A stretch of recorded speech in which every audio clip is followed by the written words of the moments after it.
evaluate where you are. Look at it, assess yourself. Assess yourself and assess the situation. What brought you there? What has brought you to this point? What did you learn from it? Are you learning anything, or are you doing it over and over and over again? Somebody said that insanity is doing the same thing in the same way, expecting a different outcome. Don't let this year be like last. And if last year was great, still don't let it be that way. Raise the standard. If your life is perfect and extraordinary, you darn well know you're not going to be happy unless you keep making it better. That's what makes us feel alive. It's not what we get that makes us happy. It's who we become and what we're able to give because we become more. If you want to begin to move, you've got to clear your mind of all the unnecessary luggage and baggage that's weighing us down. You're going to have people to do things to you. Things are going to happen to you. And the most important thing to do is to harness your will and let it go. And move so you can grow. So you can get on with your life. It doesn't matter about what happens to you. What matters is, what are you going to do about it? If there's anything that'll shift your life, that'll get you to thrive in a difficult situation, is take some massive action. Try something else. Change it, try it, move it. Progress equals happiness. If you can start to make progress, if you can get yourself going, even if it's not perfect, if it doesn't work, you know what to do. Just change your approach. That doesn't work, change your approach. So often in life, people don't begin the journey because they're not quite sure what to do or how to do it right or how to do it perfect. You want to change your body, get yourself moving. Don't wait for the perfect trainer. Just go out there and move. Put on your shoes and move and get momentum. I'm going to turn this situation around. I'm not going to sit back and moan and cry over what happened and what went wrong and who did what. I'm going to do something about this situation. The other thing is, take full responsibility for your life. Accept where you are and the responsibility that you're going to take yourself where you want to go. Someone said we have two primary choices in life.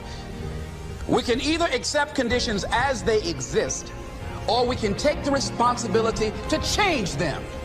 See, a lot of people want to exempt themselves from taking responsibility. All they want to do is talk about the problem. Every time you see them, they'll tell you their story over and over and over and over again. No. You want to take responsibility for your life. I got me here, I can get me out of this. And I'm getting out. I'm not going to be a volunteer victim. And so all you're looking for are new breakthroughs through practice and practice and practice. You'll get better and better and better. And there's still some things that will happen to you that will catch you on the blind side that you did not anticipate. You'll get knocked down, but you won't be knocked out. And so I say to you, it's possible you can live your dream if it's becoming a diamond, if it's having more, if it's achieving more, if it's being a better father, being a better mother, whatever it is, overcoming addiction, changing our society. It's possible you can live your dream. It's necessary that you have a plan of action, that you're resilient, that you stick to, and you work with the system, that you work with people, that you give support, and that you be there for them, that you have the vision and never give it up, that you become creative and relentless and keep on coming back again and again and again, and that it's you that you got to take personal responsibility to make it happen, and that it's hard. Easy is not an option. And when life knocks you down, jump back up and say, it's not over until I win. Avoid people and situations that upset you. See, there's some people that know just how to push your button. They know just what to say. But I'm not going to expend any energy arguing with anybody. Life is too short, ladies and gentlemen, and unpredictable. I don't want to spend my time arguing with anybody, so I avoid situations that will get me upset. I don't argue with people. Draw the line, ladies and gentlemen. There are certain things that we just go through life just taking, and at some point, you just got to draw the line and just say enough is enough. You got to do that with yourself. One negative stroke is 16 times more powerful than a positive stroke. And if you have people around you who are not sensitive to who you are, and the people that can hurt you the most, ladies and gentlemen, are the people that you love. That you love. They're the ones that you're vulnerable to. They're the ones that can get to you. And if they're insensitive, I don't care who they are. See, if you don't draw the line with people, if you just let them run rampant in your life, and you let things happen to you that you don't feel good about, if you continue to allow it to happen, you won't feel good about yourself. Your image of yourself will erode. So you've got to draw the line. Why do people just go to a job where they're miserable, day in and day out? Why do people stay together and they're miserable, sleeping in separate rooms, or arguing, or the only thing they have in common is paying the bills? Don't talk, don't communicate, don't share anything together. Day in and day out, as short and unpredictable that life is, being mean to each other. Why do people do that? Known hells are preferable to strange heavens because it's familiar. See, life is rough, ladies and gentlemen. It's rough, and it's scary.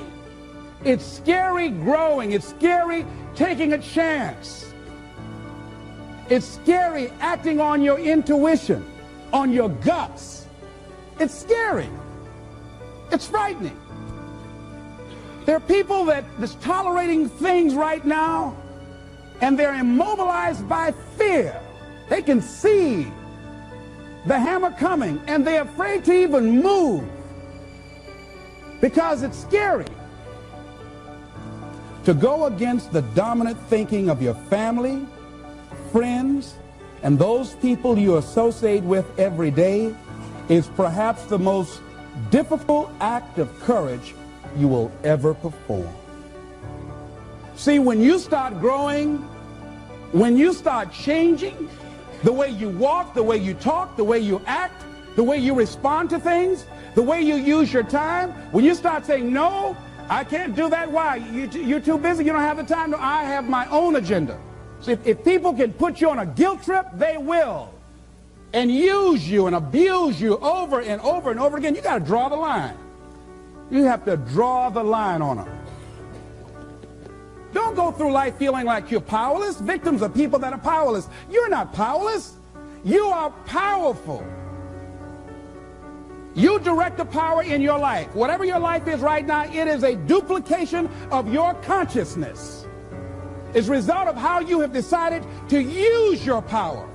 That's all it is. That's not who you are. That's just a perverted use of your power that you aren't satisfied with. And you've got the power to change that.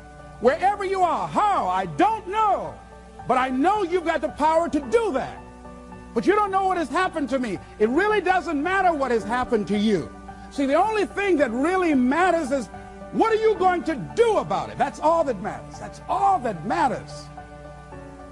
You can allow it to destroy you, or you can allow it to build you up. We never get to a level where we feel that there's nothing else for us to do, that we've achieved a certain number of goals and we figure that we're through. No. You don't want to stay there and celebrate too long like a lot of people do. They do something they consider outstanding. They go around talking about what they used to do. See, let me tell you, I used to do this and I used to do that. Excuse me, used to be's don't make no honey. What are you doing now? You're still here breathing. That means you've got some more to give. Doesn't matter how old you are, doesn't matter about where you are, doesn't matter about what you have, doesn't matter about what you've done. Life is about growing, it's about being productive, it's about stretching, it's about challenging yourself. So you start looking around and decide, hey, what else do I want to do? What got me here? It's a time for celebration, but also a time for reflection. What got me here? What worked? What did not work? What do I need to do to repeat so that I can get the same kind of results in other areas of my life? If the goal is to improve my health, if the goal is to improve my relationship, if the goal is to improve my income, if the goal is to improve something in society, what is it I need to do? Now, don't get confused with what you do with who you are. Don't trip. Don't go on some type of ego trip about talking about how bad you are. None of us do anything by ourselves. Develop an appreciation for external support as well as good fortune, because all of those things play a role. The other thing is, don't go overboard celebrating. You must meet with triumph and disaster and treat those two imposters just the same. You look at it, hey, I did it. I feel good about that. Now you're moving on to the next thing. Things did not work out the way you wanted them to work out. You didn't produce the results you wanted to produce. Hey, miss that. Win some, you lose some. Next, moving right on. Don't confuse who you are with what you do. Make your mind fertile ground for the seeds of opportunity. Think if you want to experience a sense of fulfillment, you've got to have an open mind so that ideas can come in there and take root and grow.